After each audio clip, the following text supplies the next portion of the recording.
vert, en fait, c'est une culture qui va servir, après la culture principale, qui va servir à couvrir le sol, puis à protéger le sol. Ça, c'est la première utilité. Il va lutter contre les mauvaises herbes. Il va apporter certains bénéfices aussi contre les ravageurs puis les maladies. Ça va casser les cycles. Chez nous, on fait de l'engrais vert, ça fait quand même plusieurs années. On a, on a commencé avec seulement le l'orge au début.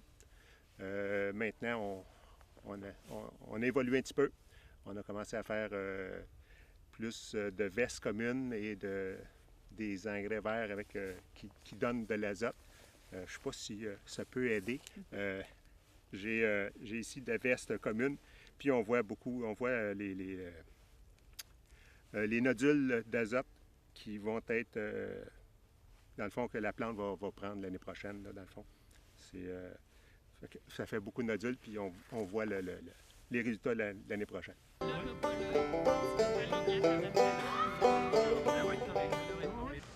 Dans les avantages que je vois un peu dans les cultures d'engrais verts,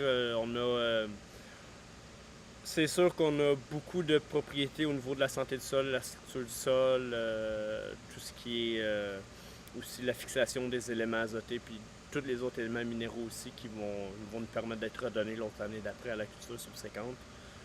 C'est vraiment quelque chose qu'on veut mettre de l'avant puis un peu essayer de valoriser. C'est quelque chose que je pense qu'on a un bon retour de l'investissement.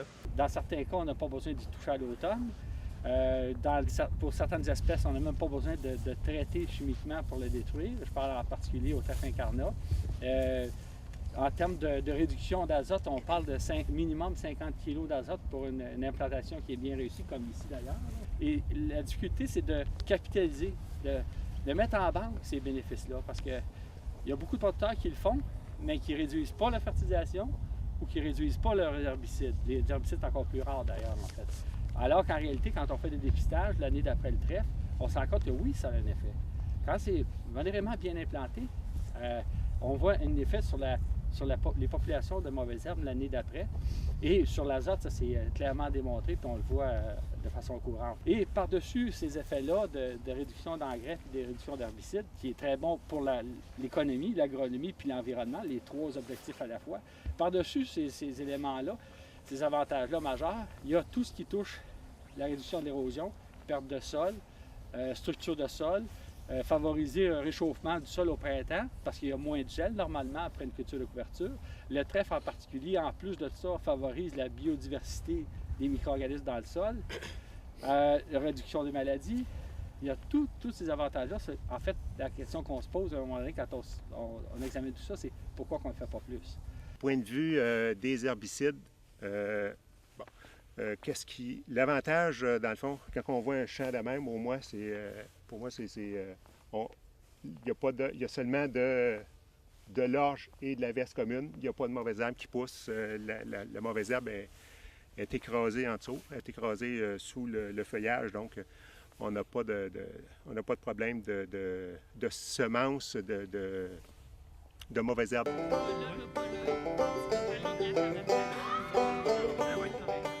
Bien, ce que je trouve intéressant, c'est que souvent les engrais verts, ça se retrouve dans des fenêtres qui sont entre les récoltes, les semis ou quoi que ce soit. Donc, c'est quelque chose qui s'intègre bien dans l'ouvrage de tous les jours. C'est vraiment, comme je dis, dans des fenêtres différentes que les grands moments de travail.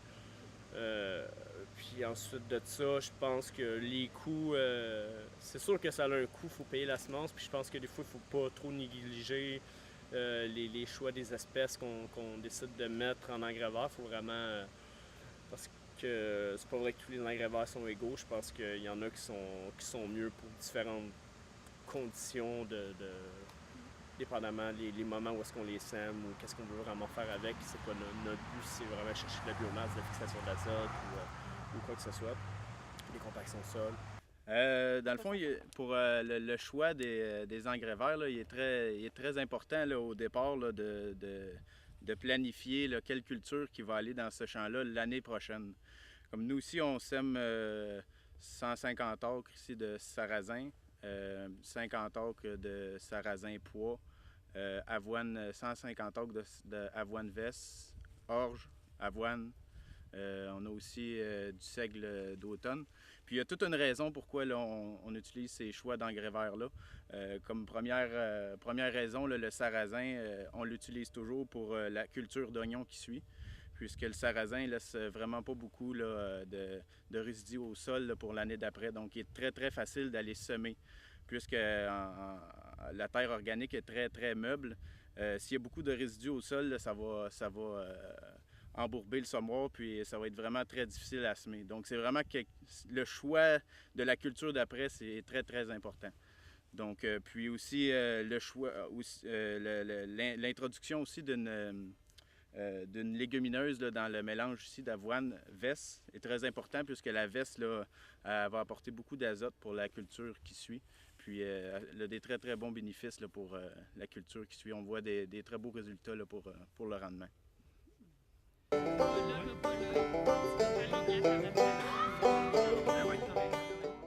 Ça a très bien été, malgré l'année sec. On a eu un peu une implantation un petit peu tardive, quoique au bout de la ligne, à la fin de la saison, après la récolte de blé, le trèfle a pris quand même une bonne croissance, a pris de la place. Ici, on a fait plusieurs tests. En réalité, c'est une erreur. Donc, on a ici du sarrasin pur, puis on a sarrasin et pois. Ça va être un mélange qu'on va pousser plus l'année prochaine. On va essayer aussi de la veste avec du sarrasin. On voit que le sarrasin, il part extrêmement vite. On croyait que le pois allait être étouffé. Finalement, une fois que le sarrasin meurt, le pois prend le dessus, puis il pousse là, extrêmement tard. Là, on est le 19 novembre, puis c'est encore très, très vert, donc c'est très résistant au froid. Puis, ça a pris du temps avant que l'implantation arrive, que ça pousse. C'était une année très sec cette année. Puis, on a eu un super beau résultat.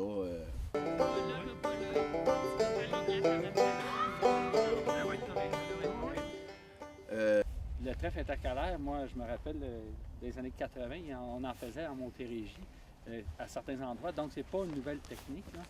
Mais on connaît les bienfaits de ça, puis on veut surtout que ça se propage comme une bonne parole à travers la clientèle des producteurs agricoles, parce qu'on voit que des bienfaits à cette technique-là.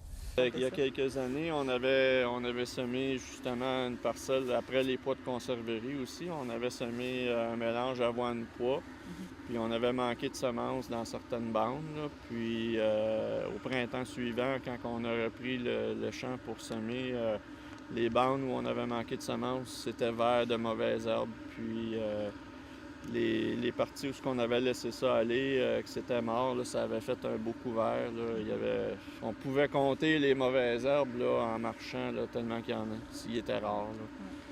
Fait que ça, pour moi, ça jasait quand même pas mal. Là. Ça me disait que la culture de couverture, elle a eu un effet bénéfique là, au niveau du contrôle des mauvaises herbes. Donc, je pense qu'on peut vraiment tirer encore plus de bénéfices avec les engrais verts qu'on pense. Je crois que c'est quelque chose qui va être de plus en plus intégré dans les méthodes culturelles des différents producteurs.